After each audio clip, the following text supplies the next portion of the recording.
입니다, 여러분. 우리 옆 사람과 함께 인사하면 좋겠습니다. 함께 예배함이 기쁨입니다.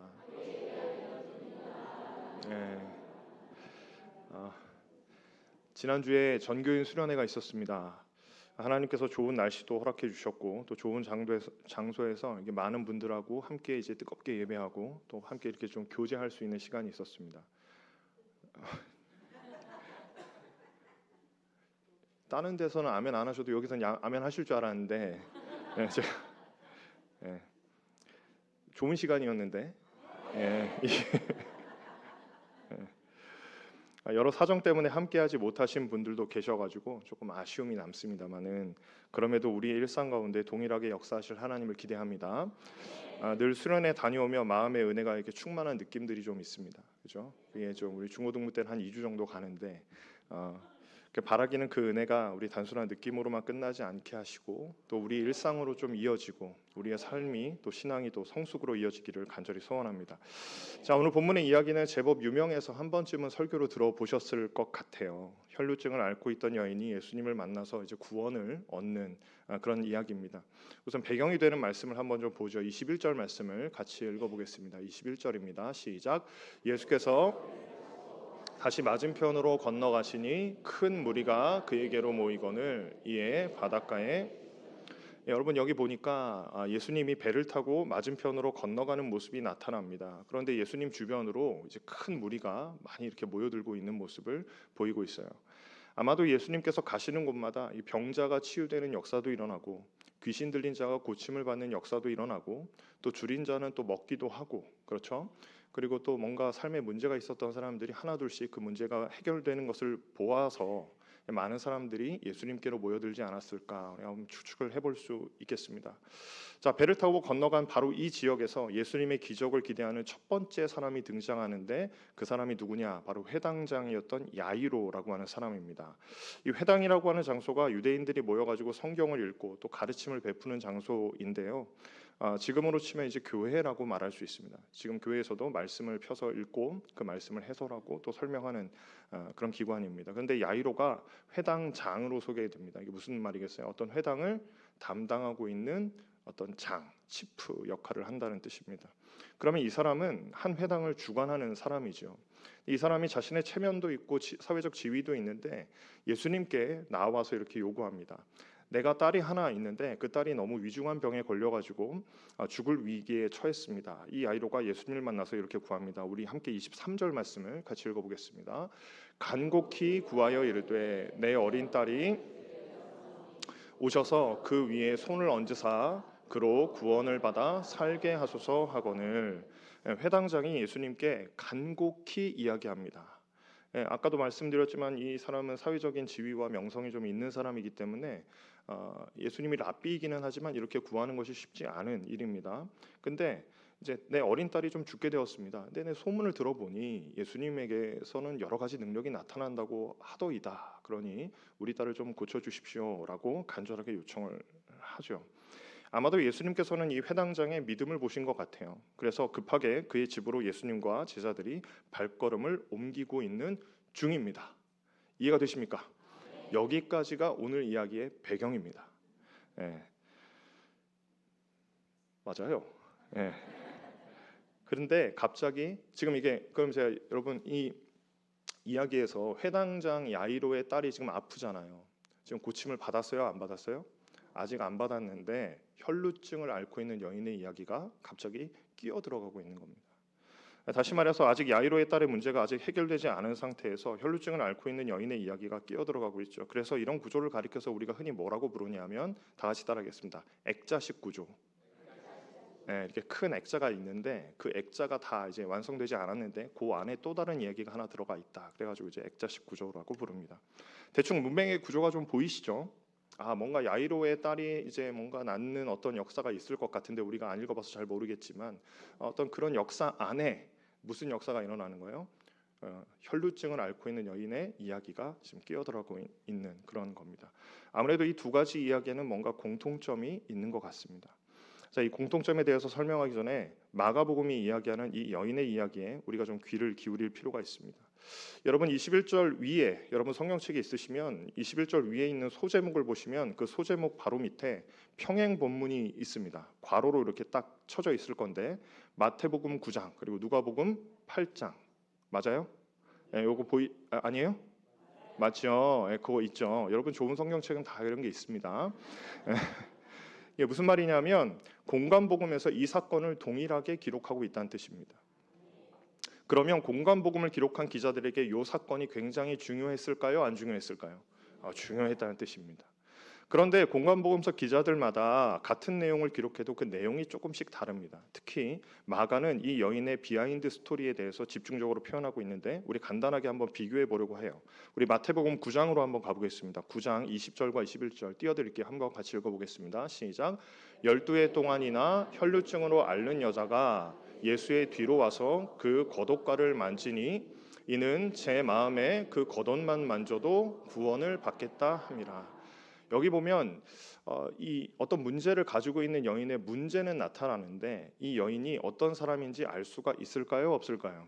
없는 것 같아요. 이 사람이 뭐 12해 동안 뭔가 병으로 인해서 굉장히 좀 힘든 여자구나라고 하는 것은 알 수 있지만 이 여인이 가지고 있는 비하인드 스토리, 어떤 삶을 살아왔는지에 대해서 마태는 기록하지 않습니다. 근데 오늘 본문 우리 5장 25절부터 28절까지가 비슷한 본문을 이제 해석해 놓은 것인데 우리 마가복음도 읽어보겠습니다. 시작. 12해를 혈루증으로 앓아온 여기까지는 비슷합니다. 이 사람의 이제 26절부터 비하인드 스토리가 이제 이어져요. 같이 읽어보겠습니다. 많은 의사에게 많은 괴로움을 받았고 가진 것도 다 허비하였으되 아무 효험이 없고 더 읽어보겠습니다. 27절 예수의 소문을 듣고 무리 가운데 끼어 뒤로 와서 그의 손에 옷을 대니 이는 내가 그의 옷에만 손을 대어도 여러분 이거 다음 장 보여주시겠어요? 보시면은 이 두 가지 시선이 조금 달라요. 그럼 마태의 시선은 뭐냐면 딱 두 가지에 있습니다. 12해를 혈루증으로 앓던 여자가 어떤 믿음을 가지게 됐어요. 그리고 예수님의 옷자락을 잡고 구원을 얻었다. 이렇게 사건의 단순한 묘사를 그리고 있는데 마가의 시선은 어떠냐면 이 사람이 12해 동안 혈루증을 앓고 있었던 여인이었는데 그 12년 동안 어떤 이 사람이 해결을 하기 위해서 노력을 했는지를 기록하고 있다는 것입니다. 여러분 이 마가복음이 가장 경제적인 복음서입니다. 모든 복음서 중에 가장 짧아요. 가장 짧다는 것은 뭐냐면 어떤 사건을 기술할 때 길게 서술할 수 있어요? 없어요. 왜냐하면 가장 짧으려면 어떻게 해야 돼요? 짧게 서술해야 됩니다. 근데 마태가 더 짧아요. 마태는 굉장히 길거든요. 길게 서술하는 특징이 있는데 근데 마가는 굉장히 짧게 줄이고 줄였는데도 요거 줄일 수 있었다 없었다? 요거 없었던 것 같아요. 그럼 뭔가 이 마가복음에는 뭔가 어떤 의미가 더 있는 것 같습니다. 자, 그러면 핵심적으로 마가가 덧붙이고 있는 부분을 함께 살펴보겠습니다. 26절입니다. 함께 읽어보겠습니다. 시작.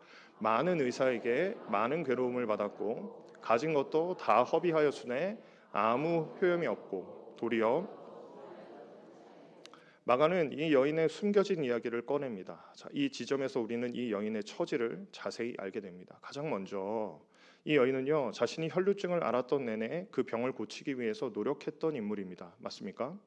네, 노력했어요. 그래서 많은 의사들을 찾았던 사람입니다. 그러나 그들로부터 많은 괴로움을 받았다 이렇게 표현하죠. 이게 어떤 의미겠어요? 큰 기대를 안고 의사를 찾아갔는데 그 사람이 내 병을 고쳐주지 못했다라는 뜻이죠. 그러니까 능력의 한계를 마주하게 된 겁니다. 많은 의사들이 그녀의 병을 고치지 못했습니다. 둘째, 그녀가 이 과정에서 그녀가 가진 모든 것을 허비했습니다. 다시 말하면 가난해졌다는 의미입니다. 여러분 아마도 많은 좋은 의사들을 만나는데 돈이 많이 필요했던 것 같아요. 그죠? 많은 돈을 쏟아 부었지만 내 문제를 해결하지 못했던 것 같습니다. 셋째, 이런 치열한 과정 속에서 그녀는 병을 고치지 못했습니다. 오히려 성경은 뭐라고 이야기하냐면 그 병이 더 깊어졌다 이렇게 이야기합니다.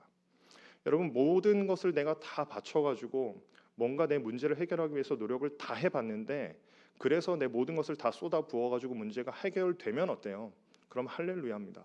근데 모든 것을 다 쏟아 부었지만 내 문제를 해결할 수 없었다라고 하는 것이 오늘 지금 이 12해를 앓고 있었던, 혈루병을 앓고 있었던 여인의 한계였습니다.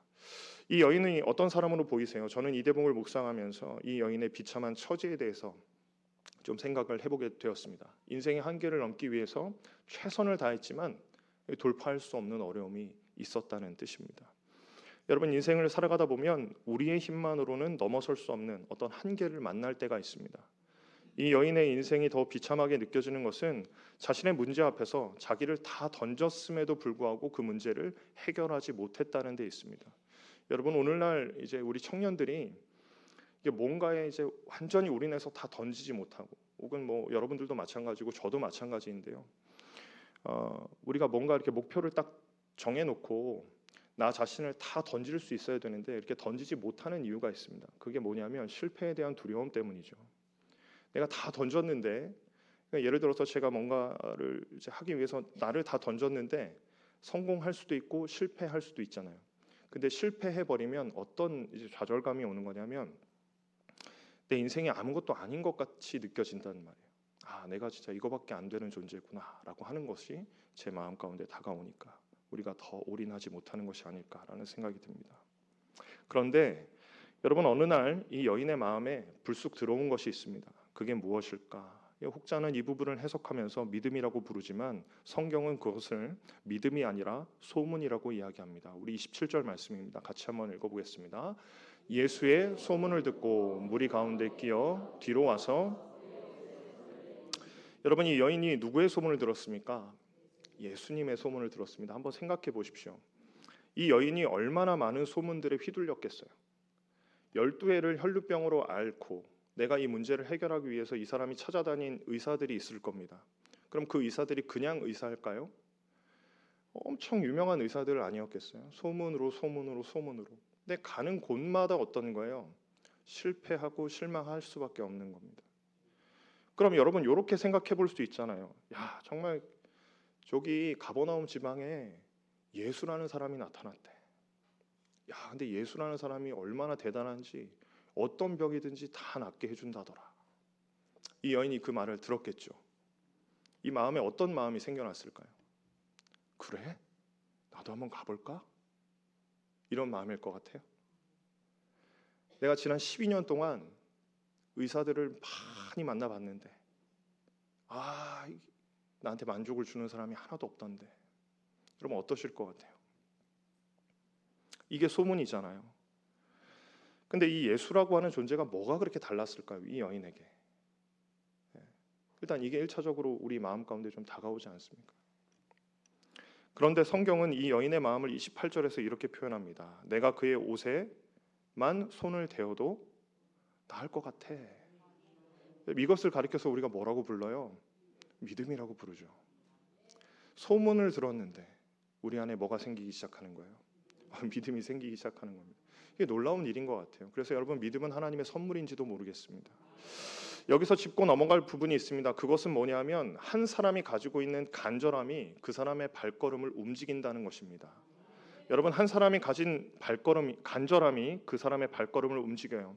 만약에 이 여인이 많은 소문들에 지쳐서 아무것도 하지 않았으면 그녀는 여전히 자신에게 있는 문제를 해결하지 못했을 겁니다. 그러나 그녀의 마음에 시작된 새로운 간절함이 그녀의 발걸음을 막 움직이기 시작하는 겁니다. 그리고 마침내 접촉이 일어나요. 그러자 그 혈루의 근원이 곧 말랐습니다. 고침을 받은 것입니다. 예수님께서 자신을 통해서 이 능력이 나간 것을 아셨어요. 그리고 이 여인을 불러서 이렇게 말씀하십니다. 우리 34절 말씀입니다. 함께 읽어보겠습니다. 예수께서 이르시되 딸아, 내 믿음이 너를 구원하였으니 평안히 가라. 내 병에서 놓여 건강할지어다. 여러분이 예수님께서 이 여인을 통해 보신 것이 무엇입니까? 믿음이에요. 믿음이에요. 그러면 이제 이 믿음을 해석하기 위해서 우리는 우리가 나눈 내용들을 좀 갈무리 해봐야 됩니다. 도대체 예수님이 보신 믿음이 뭘까요? 이 마가복음의 저자가 여인을 통해서 이야기하고자 하는 그 믿음이라고 하는 것은 도대체 무엇입니까? 여러분, 예수님께서 이 여인을 통해 발견하신 어떤 믿음의 속성에 한 가지가 있다면 그것은 그것을 간절함이라고 부르고 싶습니다. 간절한 마음. 도대체 무엇의 간절한 믿음인 걸까? 예수님에 대한 간절함이겠죠. 그렇죠? 예수님을 만나야 된다. 더 정확하게 얘기하면 접촉에 대한 간절함입니다. 우리 다 같이 따라합시다. 접촉에 대한 간절함. 만져야 된다라고 하는 거예요. 여러분, 이 쌍둥이처럼 연결된 이 두 이야기를 읽으면서 개인적으로 제가 좀 의문을 가졌던 점이 뭐냐면 접촉이라고 하는 부분이었습니다. 우리 23절 회당장 야이로가 믿음을 고백하는 내용인데 우리 다시 한번 읽어보겠습니다. 시작. 간곡히 구하여 이르되 내 어린 딸이 죽게 되었사오니 오셔서 그 위에 그로 구원을.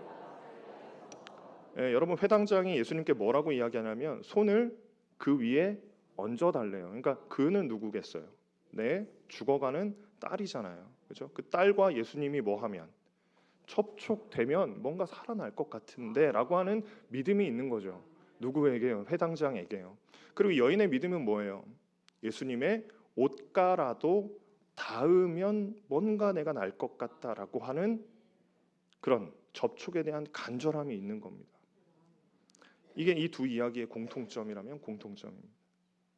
여러분, 우리 이 대목에서 잠시 멈춰봐야 됩니다. 사랑하는 청년 여러분, 그리고 성도 여러분, 우리는 예수님에 대한 어떤 접촉에 대한 갈증과 갈망이 있는지를 물어봐야 됩니다. 물론 우리는 예수님을 물리적으로 접촉할 수 있는 것은 아닙니다. 우리는 영적으로 예수님을 접촉합니다. 접촉이 일어날 때 오늘 본문처럼 놀라운 일들이 일어납니다. 우리 지난 수련회 때 우리가 그것들을 경험했거든요. 수련회를 하면서 하나님의 은혜가 우리 가운데 접촉되어 있다라고 하는 것을 우리가 느꼈어요. 여러분, 예수님과 접촉하고 싶은 그 갈망, 그리고 5만 원 두 개 있으면 여러분들은 뭘 선택하실 겁니까? 예수님에 대한 접촉의 갈망과 5만 원이 있습니다. 접촉입니까? 10만 원.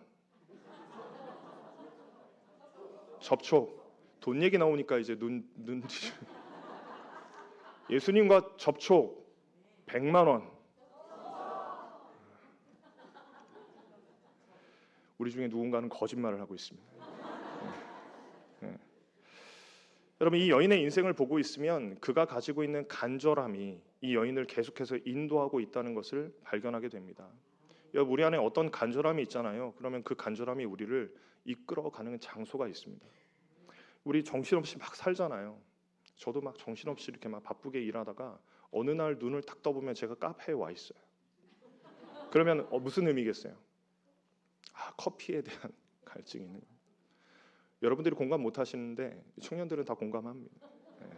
카페인으로 버티면서 사는 겁니다. 여러분, 우리 중에 누군가는 정신없이 살다가 눈을 떠보니까 수련회 장이었다. 그럼 여러분들의 갈망이 누구에게 있는 겁니까? 예수님께 있는 겁니다. 우리가 한 주간 정신없이 살다가 주일날 눈을 딱 떠보니까 교회에 와 있어요. 기계처럼. 그러면 그 여러분들 안에 뭐가 있는 거예요? 예수를 향한 갈망이 있는 거예요. 여러분, 어떤 간절함은 우리로 하여금 움직이게 만듭니다. 그런 의미에서 오늘 이 말씀이 우리에게 묻는 질문은 이것입니다. 우리가 민감하게 발걸음을 계속 움직이게 만드는 그 갈망의 정체가 뭐냐라고 묻고 있는 거예요. 이 여인이 예수님을 만나기 전에 간절한 마음이 있었을까요? 없었을까요? 있었어요. 그 간절한 마음이 이 여인으로 하여금 계속 움직이게 했던 대상이 누구예요? 의사들이에요. 그러잖아요. 이 의사 만나면 내 인생이 좀 나아질까? 저 의사 만나면 내 인생이 좀 나아질까? 그 간절함이 이 여인의 발걸음을 계속 움직였단 말이에요. 우리의 모습도 이와 다르지 않을 수 있습니다. 우리는 마음속 깊은 갈증을 해결하기 위해서 끊임없이 새로운 소문을 따라갈 수 있습니다. 이것 가지면 좀 괜찮아질 것 같고 저것 가지면 더 나아질 것 같고 이런 것들을 이루면 더 만족할 수 있을 것 같아서 우리의 시간과 마음과 때로는 가진 것까지 다 쏟아붓습니다. 그러나 내가 정작 무엇에 목말라 있는지 그 갈증의 원인이 무엇인지는 정확히 파악하지 못하고 있을 수도 있습니다. 사랑하는 성도 여러분, 나의 간절함은 지금 어디를 향하여 가고 있는 것입니까? 우리의 참된 만족이 오직 예수님께 있음을 믿습니다. 우리가 예수님께 접촉할 수 있는 가장 위대한 순간이 있다면 그것이 바로 예배입니다. 여러분, 우리가 이 예배하는 이 예배의 자리에 예수님께서 자신을 아낌없이 내어주실 겁니다. 여기서 위대한 접촉들이 막 일어나는 거예요. 예수님께서 이 자리에 임재하시고 예배하는 자들을 만지시고 위로하시며 역사하시기를 간절히 소원합니다. 그러한 하나님의 역사를 경험하기 위해서 우리에게 필요한 것이 뭐냐? 간절함입니다. 누구를 향한 간절함이에요? 예수를 향한 간절함이에요. 여러분, 이게 우리 예배의 회복이 되어야 됩니다. 좋은 설교를 듣기 위한 간절함이 아니고요, 좋은 찬양을 부르기 위한 간절함이 아니고, 이 예배 가운데 임재하시는 예수 그리스도를 향한 갈증이 있어야 됩니다. 이 여인처럼 말이에요.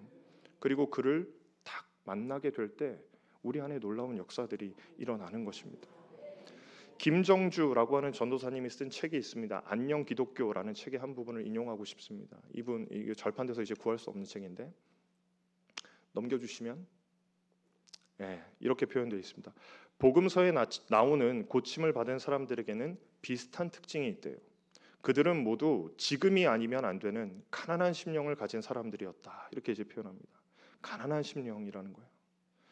이 여인의 마음이죠. 예수님 없으면 안 된다. 지금 이 시간 예수님이 내 눈앞에서 지나가면 끝이다. 이게 가난한 마음입니다. 그게 예수님의 발걸음을 어떻게 한 거예요? 이렇게 멈춘 거예요. 그리고 예수님이 딱 서가지고 물어보잖아요. 이미 고쳐졌는데 내 능력이 나갔다 이러면서.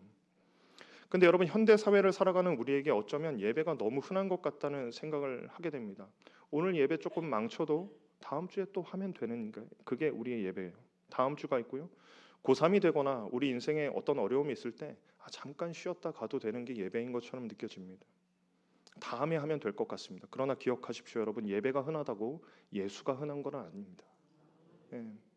흔해진 예배만큼이나 우리는 예수가 흔하다고 생각해요. 그런데 그렇지 않습니다. 오늘 마가복음에서 이 여인은 그날이 아니면 예수님을 다시 만날 기회가 없다 여긴 것이 분명합니다. 그 간절함이 예수님의 발걸음을 멈췄습니다.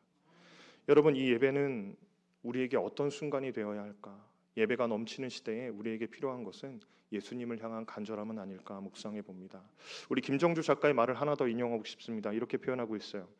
당당하게 하나님 앞에 나아갈 수 있는 예배 시간이라 하더라도 그 중심에 간절함이 없으면 지나가시는 주님을 멈춰 세울 수 없다. 너무 이게 찔리는 말이잖아요. 여러분, 지금 이 예배 가운데 나오면서 여러분 얼마나 간절한 마음으로 예수님을 찾고 계셨습니까? 우리가 하는 예배 시간에 예수 그리스도를 향한 간절함을 상실했다면 우리는 예배는 할 수 있어도 주님과 접촉할 수는 없을 겁니다. 이 여인은 길거리에서 예수님을 경험했습니다. 그런데 우리는 이 예배당 안에서 너무나도 분명한 목적을 가지고 예배하는데 여전히 예수님이 지나가면 안 되겠습니다. 말씀을 맺겠습니다. 우리 찬양팀 좀 나와주시고 같이 찬양하면 좋겠습니다. 반주 좀 해주시면 좋겠어요. 오늘 본문을 보면 예수님 주변으로 막 무리들이 몰려들어요. 얼마나 많은 사람들이 몰려들었겠어요. 예수님 자신의 능력이 나간 것을 아시고 예수님께서 말씀하십니다. 누가 내게 손을 대었는가? 라고 물으세요. 그때 제자들이 말합니다. 예수님, 수많은 사람들이 우리를 밀고 있습니다. 이렇게 얘기해요. 수많은 사람들이 예수님 우리를 막 밀고 있어요. 그 말은 무슨 말이냐면 예수님과 접촉하고 있는 사람들이 많다는 거예요? 적다는 거예요? 힘이 너무 많다. 반주 좀 해주세요. 많이 밀고 있으니까 예수님과 접촉이 이미 많이 일어나고 있는 겁니다. 근데 여러분, 이 본문 안에서 이 액자식 구성의 얘기에서 진짜 접촉이 일어난 것은 단 2명뿐입니다. 그잖아요. 야이로의 딸과 그리고 혈류증을 앓던 여인이에요. 그러면 뭐가 다르겠어요? 수많은 사람들이 접촉하고 있는데 어떤 사람은 하나님의 능력을 경험하기도 하고 하나님과의 어떤 깊은 만남을 가지고 있는데 어떤 사람들은 그냥 만지고 간다는 거예요. 여러분, 이 두 부류 사이에는 어떤 차이가 있는 걸까? 오늘 마가복음은 이렇게 얘기하는 것 같아요. 그의 간절함이 예수님의 발걸음을 멈춘다.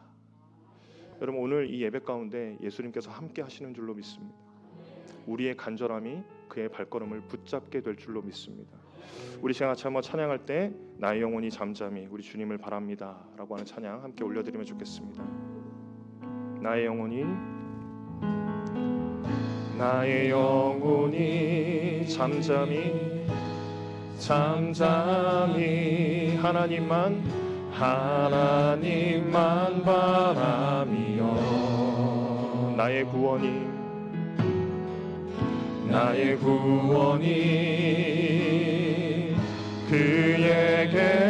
그에게서 나는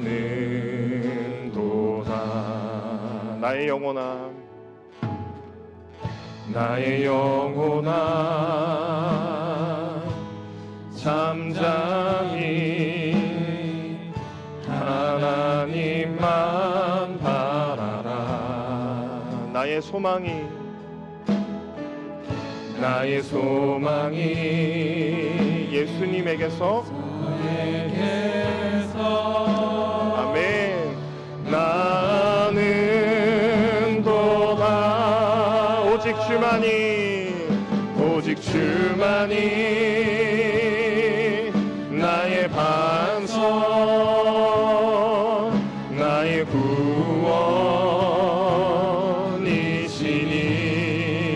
구원이시니 오직 주만이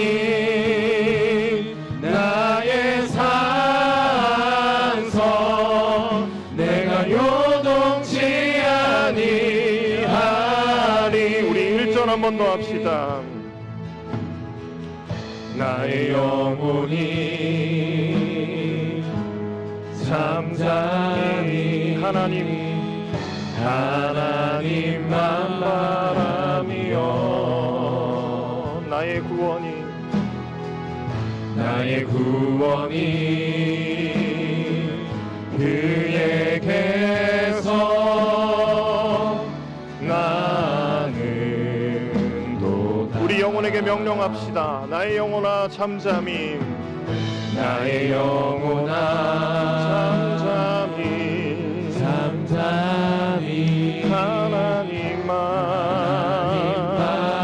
바라라. 아멘.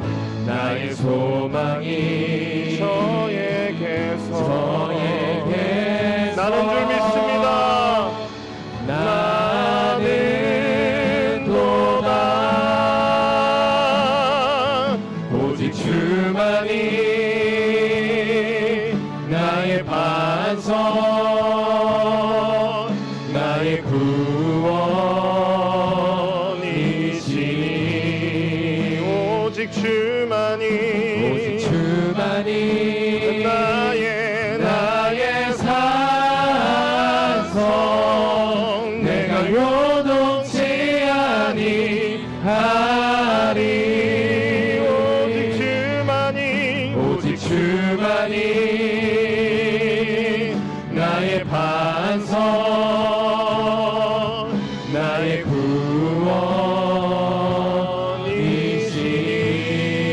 구원이시니 오직 주만이 나의 산성 내가 우리 시간 한번 기도할 때 하나님 우리의 갈망이 주님께 있음을 믿습니다. 우리 시간 함께 마음과 기도하며 나아갑니다. 하나님 그렇습니다. 우리의 갈망이 주님 앞에 있음을 고백합니다. 오늘 이 시간 주님의 은혜 가운데 나와서 하나님 앞에 예배하는 이 시간 우리의 갈망의 목적은 오직 하나님 한 분임을 믿습니다.